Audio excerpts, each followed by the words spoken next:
Welcome back, my friends. Good morning, good afternoon, good evening, wherever you might be in time and space. Jericho here, and this is We the People, a new birth of freedom. What does freedom mean to you? Those of you that have listened to my videos now for some time, let me ask you the question: what does freedom mean to you? What does life, liberty, and the pursuit of happiness mean to you? I've expressed my views, my insights, my opinions, my beliefs, my convictions. What does it mean to you? Leave it in the comments. Let me know what it means to you. And where do you think our freedom really comes from? So we're talking about the brain. This gray matter between our ears, between our temples, that sits inside the skull. You know, a little off subject here, but let me just share this with you. When I had my house back east, I had a big 3-story house with a full basement. It was primarily just a big man cave. There were a lot of rooms that were vacant. I hadn't done anything with it yet. I got the house at a very cheap price simply because it was a foreclosure.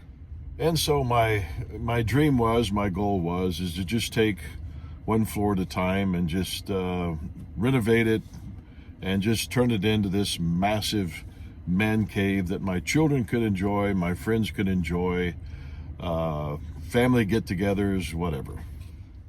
But on the main floor where I lived primarily, in my TV room that used to be the formal dining room. Because let me interject here to say that at one time in the small town that I lived in, it was one of the early mansions built just before, or I should say in the late 1800s. And of course this used to be farm country in this area, and this was this massive farm. And this was the main mansion. In fact, you could still see the staircases that led to the servants' quarters. They were still there in the house. They were kind of tucked away and hidden, but they were the staircases that led up to their sleeping quarters. Anyway, in this formal dining room, which I turned into my TV room, I had, of course, all the decorations in my house. It was pretty much eclectic. I had cowboy stuff, indigenous items, Native American biker stuff. In fact, I used to pull my motorcycle into the front door, which was a very wide, massive oak front door. I'd roll it in there and put it in the living room. I did that until I built my special shed for my bike out back. But nevertheless, it was very eclectic, and I just liked a variety of things. But I had posters everywhere, all kinds of posters, biker posters, and there were skulls and et cetera, et cetera. So my mother would come over, and of course at that time I gave her a key to the house. I said, you can come anytime you want, fix something to eat, take a nap, watch TV, whatever you want to do. Well, my mother, what can I say? She's a very hyper-religious individual, very sincere, but she loves she'll sit with you for a while, or with my kids or whoever. She'll sit with you for a while, and then all of a sudden she will start slowly. Wait a minute, let me say that. Let me back up to say this. She's a very nice person, a very giving person. She loves to help people. But in a few seconds, she can tear that down simply because when you're around her long enough, she will eventually start picking you apart about how you're dressed, how you look, maybe how you talk.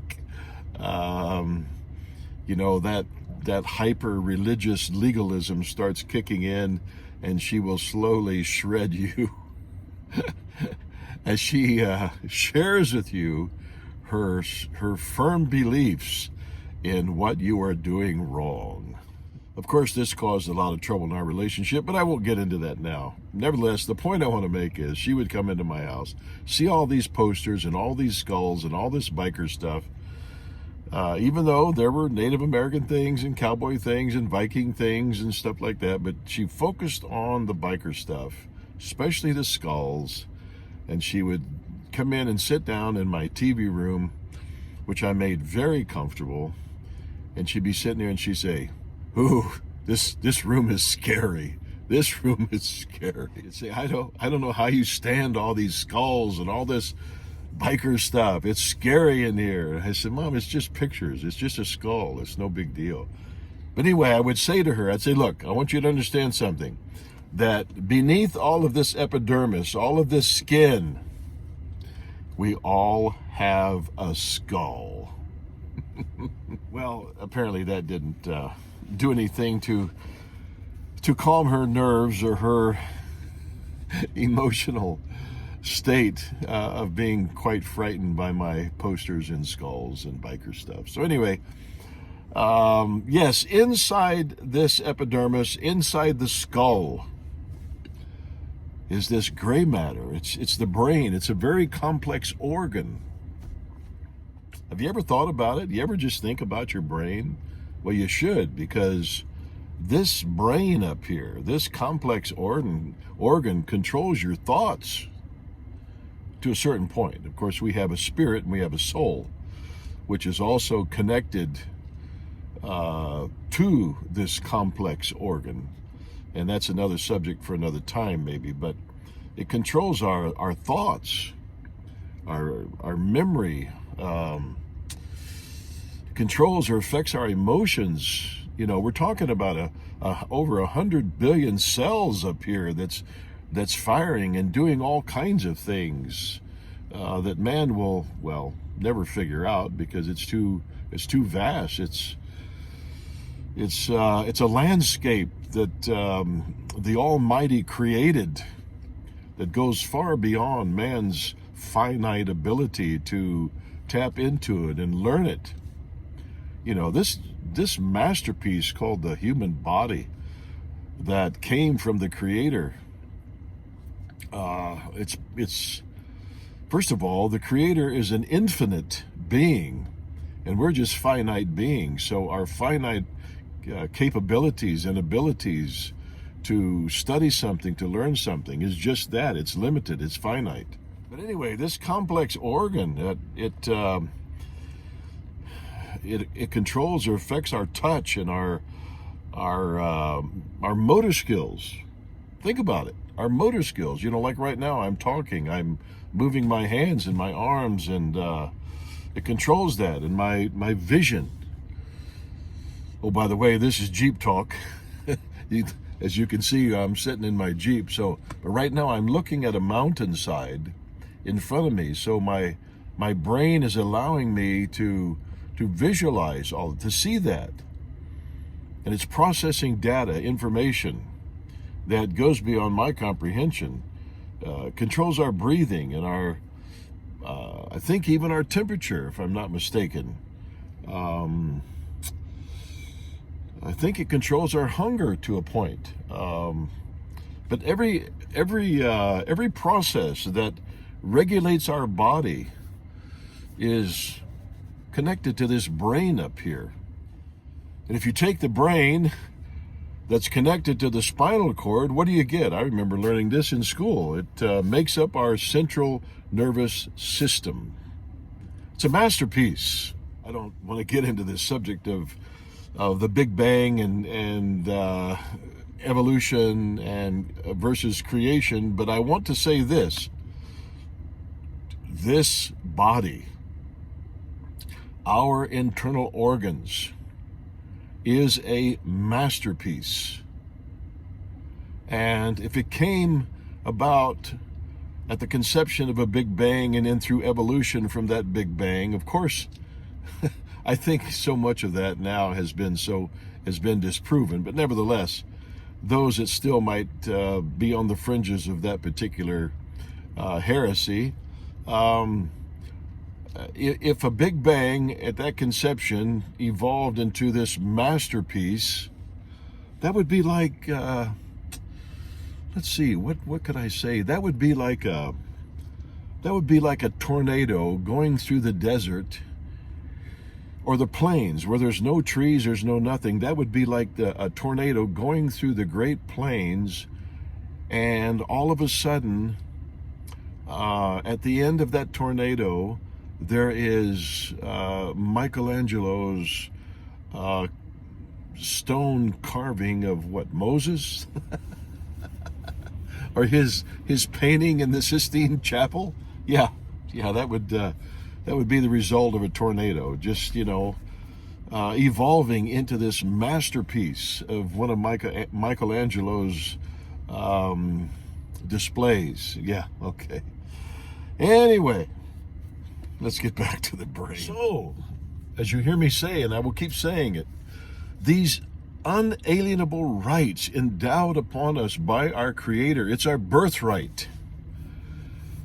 And a major component of that birthright is our brain. You see, it controls all of our processes of our body. But how much of it do we actually use? Or how much do we depend on other people's brain feeding us information? I touched on that in the last video, but I want to hit it again. Do you actually use your brain, that gift from your Creator, to use your brain to read, to study, to research, to analyze, to use logic, to use your intellectual powers to make your own choices? Or do you jump on the bandwagon, whatever is trending, whatever seems popular, whatever Hollywood is doing, or whatever the media is saying, or whatever political party is puking out of their mouth? And that's what you follow instead of using your own brain?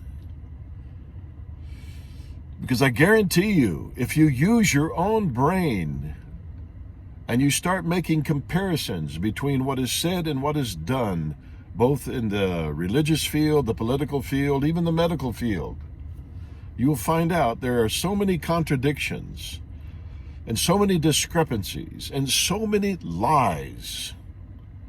It'll bog your mind, but it will allow you as a unique individual to make your own choice, because your capacity and your ability to make your own choice and to utilize the alternatives of choice within the context of the Declaration of Independence, the Constitution, the Bill of Rights, and Scripture, your individual choice to discover truth is the pathway, the doorway to true freedom.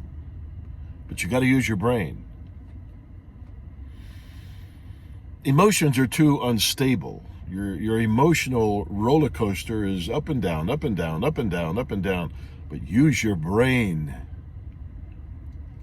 Read, study, research, make comparisons. Look for the discrepancies. Look for the lies. Look for the deception. Until next time, protect your life, liberty, your pursuit of happiness, and God bless.